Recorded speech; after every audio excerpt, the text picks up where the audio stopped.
We're joined now by 2 News' Paul Nelson. Paul, thanks for coming in this morning. Pleasure to be here. And we were fascinated by your in-depth report on lie detectors from last week, or polygraph tests. Yeah, a two-part story. Yeah. That was great. So the big question you looked into, should people reporting sexual assault ever have to take a lie detector test? Yeah, and the real question is, it stems from that case where somebody was reporting their therapist, Scott Owen, who later was arrested and accused for inappropriately touching and kissing up to 12 people. And then Angela Romero says, hey, look, the one person who tried to report it took a lie detector test and he failed it. And Victim Services actually was testifying on the Capitol Hill the same day and said this happens sometimes. There's times when people, when they're reliving their trauma, because they're measuring things like nervousness and anxiety and heart rate and things like that.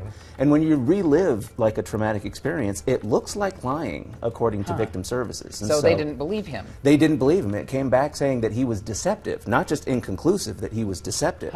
And so Angela Romero believes that that hurt the investigation into Owen. Now, here's where the debate happens, because there are other lawmakers that say, did it really hurt the investigation? Because we didn't have any physical proof one way or the other. So if he takes the lie detector test and he fails it, we're basically back at square one. It doesn't really hurt the investigation, according to Matthew Gwynn, who also works in law enforcement, and he's a representative up in Roy as well. Now, I mean, as far as how this should be done, the part of the report gets into that as well. Okay, let's take a look at that right now. Affidavit states Dr. Owen would then tell the victims that physical touch was part of the therapy. Years before Scott Owen was arrested for reportedly engaging in inappropriate physical contact with his patients, one man reported him to the Division of Professional Licensing. District 25 Representative Angela Romero says that man was given a polygraph exam and failed, even though she says he was telling the truth. She believes that hurt the investigation into Owen. That person thought by taking this polygraph test that it would prove that this had happened to him. Romero says not only are the results of a polygraph inadmissible in court, but the test makes the victim relive what they went through. That's why she would prefer they're not ever offered as an option. Some people will disagree with me on that, but in particular when it comes to sexual assault victims, we don't want to re-traumatize them. We know that there are best practices. We know there are other ways to get the information needed. How is it that a truthful person can look like they're lying on a polygraph? Well, there are several reasons. Brian Morris is a licensed polygraph examiner who has tested victims in the past. He says confusion could skew a lie detector's results. That's why they conduct an hour-long pre-interview before the exam happens. If they have issues with their recollection and the things that are going on with that, well, then that can certainly impact whether they're confident about being 100% truthful on that test or not.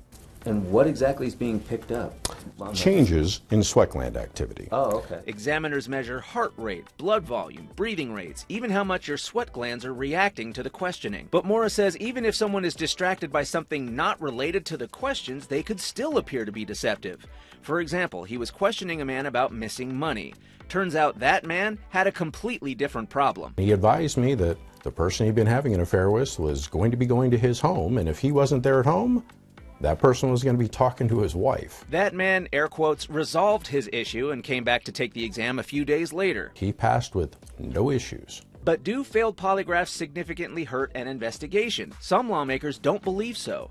District 6 Representative Matthew Gwynn also works in law enforcement. He says these tests are not given to victims very often, and usually only when investigators don't have any physical evidence to prove what happened. Ultimately, these become cases where it's one person's testimony against another, right? And law enforcement has to do what it can to kind of vet that testimony and validate and invalidate things that it receives. If investigators have no evidence and the victim fails the exam, then Gwynn says the investigation really hasn't changed at all. They still have no evidence. But Gwynn says if the victim specifically asked for the exam, they should be allowed to take one. It still provides an opportunity for investigators to collect valuable information that they can then go independently validate or invalidate.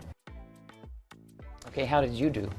Oh, well, you failed a lie detector test? He just strapped me up. He didn't actually give me the test.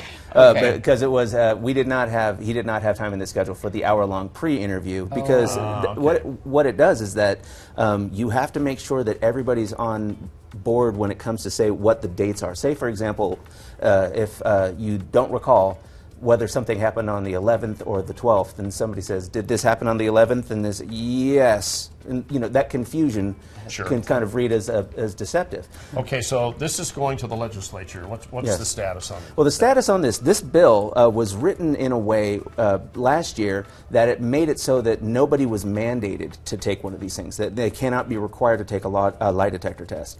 Angela Romero changed the language slightly, but you know how a slight change in a bill makes it completely different. So she actually reworded it to make it so that they cannot even be offered to a victim of sexual assault. Not even offered in the first place.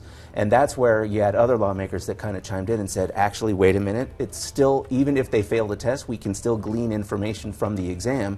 And if they fail the test, it's inadmissible in court anyway, so it doesn't really hurt the investigation. So Romero decided to send it back to the original wording, where nobody was mandated to take a polygraph exam. But the accusers might feel like they're doubted. Yeah, they're exactly. not believed. Yeah, exactly. And that's one thing that she's very worried about, is this having maybe a chilling effect on will people come forward, because lots of victims don't come forward anyway because they don't think they're going to be believed. Yeah. But now that it's back to the original wording, everybody seems to be on board. So it wouldn't surprise me if this bill sails through the legislative session this year. Well, okay. We'll keep watch on that. Paul, thank you very much. Hey, thanks for having me. Appreciate it.